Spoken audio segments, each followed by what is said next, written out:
मैं हूं आपकी होस्ट अलका। हिंदी सिनेमा में इससे पहले भी भारतीय भाषाओं की कई हिट फिल्मों का रीमेक किया गया है और अब नंबर लगा है बांग्ला फिल्म राज कहानी का, जिस पर बनी विद्या बालन और 10 फीमेल आर्टिस्टों की बेगम जान, जो बड़े पर्दे पर दस्तक दे चुकी है। आपको बता दें, ये कहानी है पाकिस्तान और इंडिया के डिवीजन के टाइम की। वैसे बता दें कि ये पीरियड ड्रामा फिल्म है, तो आप भी जानना चाहते होंगे कि इस फिल्म की कहानी क्या है। तो चलिए हमारे एक्सपर्ट के पास चलते। अभिलाष, बहुत बहुत स्वागत है आपका नेक्स्ट नाइट न्यूज में। हमारे दर्शकों को बताएं क्या है इस फिल्म की कहानी। जी बहुत बहुत धन्यवाद अलका। सबसे पहले तो मैं ये बताना चाहूँगा कि काफ़ी समय बाद बॉलीवुड में एक पीरियड फिल्म आई है। आखिरी फिल्म जो थी, जो काफ़ी अक्लेम की गई थी बॉलीवुड में, जो वो थी फिल्म संजय लीला भंसाली की बाजीराव मस्तानी। बाजीराव मस्तानी के बाद एक पीरियड फिल्म आई है जिसमें 1947-1948 की कहानी दिखाई गई, और ये आजकल ट्रेंड में हो गया है बॉलीवुड में कि अब भाई नया तो काफ़ी कुछ दिखा लिए, लेकिन उस समय की भी बातें बताते हैं क्योंकि दर्शक इसमें इंटरेस्ट लेते हैं। तो बेगम जान भी कहीं ना कहीं 1947-1948 की कहानी को दर्शाती है, क्योंकि उस समय मतलब भारत आज़ाद हुआ था। लॉर्ड माउंटबेटन की कहानी है, क्योंकि उनके साइन करने के बाद ही भारत और पाकिस्तान के बीच में पार्टीशन हुआ था। जिन्ना पाकिस्तान के साथ थे और इधर जवाहरलाल नेहरू थे, तो कहीं ना कहीं ये कहानी उसी के इर्द गिर्द दिखाई गई है। और जो इस फिल्म की कहानी जो है वो श्रीजीत जी ने दी है। श्रीजीत जी, मैं आपको बताना चाहूँगा अलका कि कई बंगाली फिल्म्स भी बना चुके हैं, करीब 7 या 8 उन्होंने बंगाली फिल्म्स बनाई हैं और वो नेशनल अवार्ड विनर भी हैं। लेकिन ये फिल्म उनकी पहली फिल्म है हिंदी भाषा में, जो कि इनकी ही बंगाली फिल्म थी राज कहानी। उसी को डब करके उसकी ये कह लें कि हिंदी रीमेक है उस फिल्म का ये बेगम जान। और दूसरी बात, इस फिल्म की अगर स्क्रिप्ट की बात करें तो इस फिल्म की स्टोरी लाइन और स्क्रिप्ट काफ़ी शानदार रखी गई है, चाहे वो डायलॉग्स की बात हो या फिर सीन्स की बात हो। उस ज़माने का जो फील आया है वो इस मूवी में दिखा है, क्योंकि मैं अभी भी बड़े पर्दे से बाहर आ रहा था तो मुझे ऐसा लगा कि मैं उस पीरियड में हूँ या मैं उस टाइम में हूँ जहाँ पे ये सारी चीज़ें हो रही हैं। तो इस मूवी को बड़े पर्दे पर काफ़ी अच्छे से उतारा है श्रीजीत जी ने।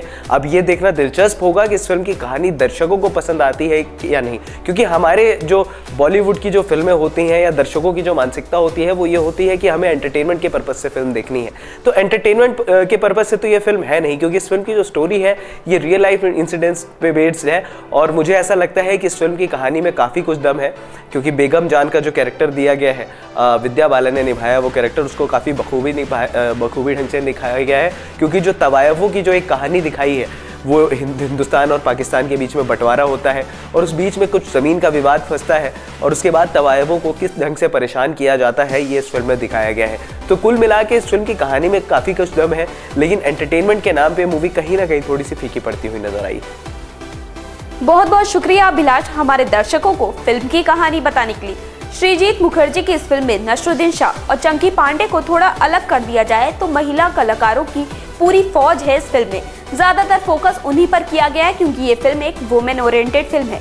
विद्या बेगम बनकर टीम की अगुवाई कर रही, तो साथ ही में ईला अरुण, गौहर खान, पल्लवी शारदा, रिद्धिमा तिवारी, पूनम सिंह राजपूत, प्रियंका सेठिया, फ्लोरा सैनी, रवीजा चौहान, मिस्टी और ग्रेसी गोस्वामी भी अहम किरदारों में नजर आ रही है। वेल, ये थी एक महिला फौज वाली पूरी किरदारों की लिस्ट। वेल, इन्होंने क्या अपने रोल में जस्टिस किया? क्या विद्या बालन का फिर वही चांद देखने को मिला? आइए अपने एक्सपर्ट से जानते हैं। जी बिल्कुल अलका, इस फिल्म की जो स्टार कास्ट है वो भी काफ़ी दमदार रखी है श्रीजीत जी ने। शुरुआत करते हैं विद्या बालन से। विद्या बालन को हमेशा ही एक मंजे हुए कलाकार के रूप में देखा जाता है बॉलीवुड में, और एक इसी तरह की फिल्मों के लिए भी वो फेमस भी हैं। चाहे आप इश्किया देख लें या तो फिर कई उनकी ऐसी मूवीज़ कहानी देख लीजिए, तो उनका जो एक किरदार होता है वो काफ़ी हट कर दिया जाता है। और इस फिल्म में भी जो बेगम जान का जो किरदार है वो ज़रूर दिखाया गया है, और विद्या बालन उस किरदार में काफ़ी खरी उतरी हुई नज़र आई हैं। मैंने देखा जब बड़े पर्दे पर देख रहा था, तो एक जैसे एक तवायफ की जो लीडर्स होती हैं, तो उस वही वाला किरदार था बेगम जान का जो दिया गया था विद्या बालन को श्रीजीत जी द्वारा। तो वो कहीं भी लगा नहीं कि विद्या बालन उस कैरेक्टर को पूरे ढंग से निभा नहीं पाई हैं। वहीं अगर इस फिल्म में पल्लवी शारदा की बात कर लें या श्रेया सरन की बात कर लें, तो ये दोनों भी काफ़ी दमदार नज़र आई हैं इस फिल्म में, और इनका जो एक सपोर्टिंग रोल है मुझे ऐसा लगता है कि ज़रूर नॉमिनेट होना चाहिए इस फिल्म के बाद, क्योंकि काफ़ी हद तक उन्होंने विद्या बालन का साथ दिया है इस फिल्म की कहानी जो है एक्चुअल रूप से बड़े पर्दे पर दिखाने में।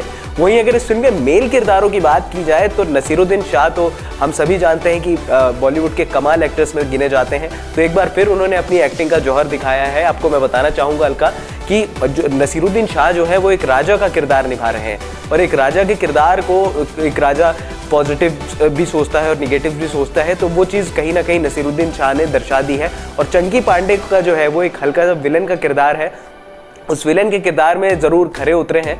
हालांकि काफ़ी समय बाद बड़े पर्दे पर नज़र आ रहे हैं, लेकिन काफ़ी शानदार ढंग से उन्होंने पेश कर दिया है अपने किरदार को। तो कुल मिला के इस फिल्म की स्टार कास्ट काफ़ी दमदार है, और सबको जो किरदार दिया गया था वो उन्होंने बड़े पर्दे पर काफ़ी अच्छे ढंग से निभाया है। जी अलका, बहुत बहुत शुक्रिया अभिलाष आपका। विद्या बालन की बात करें तो उन्हें लेडी खान भी कहा जाता है। जी हाँ, विद्या बालन अपने दम पर बिना किसी मेल आर्टिस्ट के वो फिल्में हिट करवाती हैं। अब ऐसे में विद्या बालन के रोल की इस फिल्म में बात की जाए तो उनका किरदार कैसा रहा? जी हाँ, उनके किरदार को पसंद करना तो लाजमी है, क्योंकि वो अपने किरदारों को इतने बखूबी से जो निभाती है। अब ये तो बात हुई किरदारों की, अब बात करते हैं फिल्म के डायरेक्शन की। भट्ट कैंप यानी महेश भट्ट और मुकेश भट्ट हमेशा ही अलग और बोल्ड विषयों पर फिल्म बनाते हैं, और इस बार उन्होंने सृजित मुखर्जी को उन्हीं की 2015 में आई बांग्ला फिल्म राज कहानी को हिंदी में बनाने की जिम्मेदारी सौंपी है। रीमेक के साथ ये फिल्म कुछ श्याम बेनेगल की फिल्म मंडी से भी मिलती जुलती है। अब ऐसे में सृजित मुखर्जी क्या अपने डायरेक्शन में जस्टिस दे पाए? क्या उन्होंने किया इस फिल्म के साथ? क्या डायरेक्शन को बखूबी से निभाया? आइए अपने एक्सपर्ट से जानते हैं।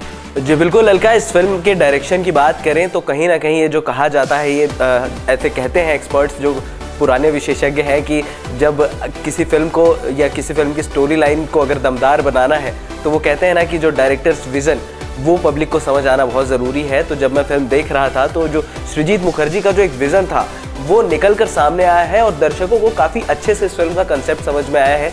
इस फिल्म की स्टोरी लाइन में भी काफ़ी दम है, और आपने बिल्कुल सही कहा कि महेश भट्ट और विशेष भट्ट और मुकेश भट्ट भी, ये भट्ट कैंप के ये तीनों ही जो बड़े दिग्गज हैं, ये अक्सर इस बोल्ड किस्म की फिल्में बनाते हैं, और ये फिल्म भी बोल्ड किस्म की फिल्म है। हालांकि इसमें कुछ वैसे सीन्स नहीं दिए गए हैं, लेकिन कहीं ना कहीं थोड़ा जो एक रियलिटी है उससे दर्शकों को ज़रूर रूबरू कराया है। और सृजित मुखर्जी ऐसा लगा ही नहीं कि वो बतौर निर्देशक पहली हिंदी फिल्म कर रहे हैं। उन्होंने काफ़ी सही ढंग से इस फिल्म को दिखाया है, और जो डायलॉग डिलीवरी थी इस फिल्म की वो भी काफ़ी शानदार है। और उसके बाद ऐसा कहीं भी नहीं लगा कि जो भी फिल्म के सीन्स हैं वो कहीं मिसमैच होते नज़र आ रहे हैं। स्टोरी काफ़ी स्मूथली आगे बढ़ती है, और उसके बाद जो सेकेंड हाफ में जो सस्पेंस जो क्रिएट होता है, और उसके बाद बेगम जान की जो हालत हो जाती है, क्योंकि अब मैं आपको बताना चाहूँगा पहले भाग में बेगम जान का जो किरदार है वो काफ़ी बोल्ड और मतलब निडर किस्म का दिखाया गया है, लेकिन जो दूसरा पार्ट है वो कहीं ना कहीं बेगम जान पर भारी पड़ता हुआ नज़र आता है। हालांकि हिंदी फिल्म है तो यहाँ पे तो आखिरी में जो लीड एक्टर होता है या एक्ट्रेस होती हैं वही जीतती हैं, लेकिन कहीं ना कहीं इस फिल्म की रियलिटी से रूबरू ज़रूर कराया है। तो कुल मिला के इस फिल्म का डायरेक्शन काफ़ी अच्छा है। महेश भट्ट और मुकेश भट्ट और विशेष भट्ट जो चाहते थे सृजित मुखर्जी से, वो उन्होंने कर दिखाया है, और मुझे ऐसा लगता है इस किस्म की फिल्में आगे भी आती रहनी चाहिए, क्योंकि सृजित मुखर्जी जैसे अच्छे निर्देशक अगर इस बोल्ड कंसेप्ट को दर्शकों के सामने दिखाने में सफल हुए हैं तो कहीं ना कहीं इस फिल्म के डायरेक्शन में आप अंदाज़ा लगा सकते हैं कि इस फिल्म का डायरेक्शन किस किस्म का बनाया गया होगा। फिल्म की कहानी की तो बात हो गई। वैसे आपको बता दें ये इस हफ्ते की सोलो फिल्म है। अगर हॉलीवुड की फिल्म फास्ट एंड फ्यूरियस के 8वें भाग को हटा दिया जाए, बेगम जान के साथ एक पॉजिटिव बात यह है कि इस फिल्म को अच्छी ओपनिंग मिल सकती है, क्योंकि इसकी सोलो रिलीज के साथ। तो चलिए बात करते हैं फिल्म के म्यूजिक की। जी हाँ, फिल्म का म्यूजिक कैसा रहा? वैसे बता दें कि फिल्म का म्यूजिक अनु मलिक ने दिया है, और साथ ही साथ बात करते हैं फिल्म की रेटिंग की। तो चलिए अपने एक्सपर्ट के पास चलते हैं और रेटिंग की और म्यूजिक की बात करते हैं। जी बिल्कुल अलका, आपने जो बात की इस फिल्म के म्यूज़िक की, तो इस फिल्म का म्यूज़िक अनु मलिक ने दिया है, और इस फिल्म का म्यूज़िक देखने के बाद मुझे ऐसा लगता है कि अनु मलिक इज़ बैक। हालांकि बीच में से इंडस्ट्री से थोड़ा सा गायब से हो गए थे, ज़्यादा कंपोज किए नहीं उन्होंने किसी फिल्म में गाने या फिर म्यूज़िक नहीं दिया, लेकिन इस फिल्म में काफ़ी अच्छा म्यूज़िक दिया है, स्मूथ म्यूज़िक दिया है। कोई ज़्यादा शोरगुल वाले गाने नहीं हैं जो आजकल देखे जा रहे हैं, क्योंकि मैं पहले भी बता चुका हूँ कि एक पीरियड फिल्म है, तो एक पीरियड फिल्म में किस ढंग से गानों को पेश किया जाता है वो ज़रूर दिखा दिया है। और कहीं ना कहीं अलका आशा भोसले जी, उसके बाद अरिजीत सिंह जी, श्रेया घोषाल, ये तीन दिग्गज कलाकार अगर किसी फिल्म में गाना गा दें तो मुझे नहीं लगता कि उस फिल्म का म्यूज़िक कहीं से भी ख़राब होना चाहिए। इस फिल्म का म्यूज़िक काफ़ी शानदार है। तवायबों के ऊपर म्यूज़िक बनाया गया है, विलेन का किरदार राजा महाराजाओं के हिसाब की म्यूज़िक रखी गई है नसीरुद्दीन शाह के लिए। तो कुल मिला के एक कॉम्बो पैकेज म्यूज़िक का बना के दिया है अनु मलिक ने और दर्शकों के सामने पेश किया है। दूसरी बात, मैं हमेशा कहता हूँ कि जिस फिल्म में भी साउंड इफेक्ट्स में दम होगा वो फिल्म ज़रूर कहीं ना कहीं दर्शकों को पसंद आएगी। और इस फिल्म में भी जो साउंड इफेक्ट्स दिए हैं, जो एम्बियंस क्रिएट किया है, वो काफ़ी शानदार है। तो इस फिल्म का म्यूज़िक काफ़ी बढ़िया है। वही दूसरी तरफ अगर आपने बात की रेटिंग की, तो इस फिल्म की रेटिंग के बारे में मैं आपको बताऊंगा, लेकिन सबसे पहले चर्चा कर लेते हैं। डायरेक्शन की बात हमारी हो गई, म्यूज़िक की बात हो गई, स्टार कास्ट काफ़ी शानदार है। और उसके बाद फिल्म की जो स्टोरी लाइन है, फिल्म की स्टोरी लाइन भी काफ़ी पसंद है। हालांकि फिल्म थोड़ा सा पहले भाग में थोड़ी कमज़ोर ज़रूर पड़ती हुई नज़र आती है, लेकिन जो आजकल जो दर्शकों की डिमांड है कि उन्हें एंटरटेनमेंट चाहिए, तो एंटरटेनमेंट कहीं ना कहीं थोड़ा सा फीका पड़ता हुआ नज़र आया है। लेकिन जो एक कंसेप्ट था वो काफ़ी अच्छे ढंग से उठाया है श्रीजीत मुखर्जी ने। तो इस फिल्म को मेरे हिसाब से मैं 3 स्टार्स देना चाहूँगा। 3 स्टार्स भी इसलिए क्योंकि इस फिल्म की स्टार कास्ट काफ़ी अच्छी है, म्यूज़िक काफ़ी अच्छा है, और उसके बाद दर्शकों को ये फिल्म काफ़ी पसंद आने वाली है, क्योंकि मुझे फिल्म काफ़ी अच्छी लगी। और मैं जब बाहर निकल के देख रहा था तो दर्शकों की प्रतिक्रिया भी यही थी कि ये फिल्म, ऐसी फिल्में बननी चाहिए बॉलीवुड में। और ज़रूरी नहीं है कि फिल्म में सिर्फ एंटरटेनमेंट होगा तभी फिल्में चलेंगी, क्योंकि बेगम जान जैसी फिल्में भी चल सकती हैं जो श्रीजीत मुखर्जी ने बनाई है। तो कुल मिला के अलका जी, इस फिल्म को 3 स्टार्स। फिल्म को लेकर काफी समय से चर्चा चल रही थी और पूरी टीम ने देश भर में प्रमोशन के लिए जोरदार प्रमोशन और कुछ अलग ही प्रमोशन का यूज किया है। बेगम जान को विद्या बालन में अपने करियर के लिए एक अहम फिल्म माना है, क्योंकि बता दें विद्या बालन ने इस फिल्म के ओरिजिनल वर्जन को ठुकरा दिया था। जी हाँ, दमदार डायलॉग, दमदार कहानी से बनी ये फिल्म बेगम जान को एक बार देखना जरूर बनता है। तो चलिए दोस्तों, ये था आज का हमारा फिल्मी फ्राइडे, जिसमें हमने आपको बताया बेगम जान की कहानी, और साथ ही साथ हम शुक्रिया करते हैं अपने एक्सपर्ट का जिन्होंने दर्शकों को इतनी अच्छी तरह से फिल्म की कहानी बताई। अगले हफ्ते फिर आएंगे बॉलीवुड के एक रिलीज के साथ। तब तक के लिए दीजिए मुझे इजाजत। नमस्कार। Subscribe now to receive new updates, reviews and news.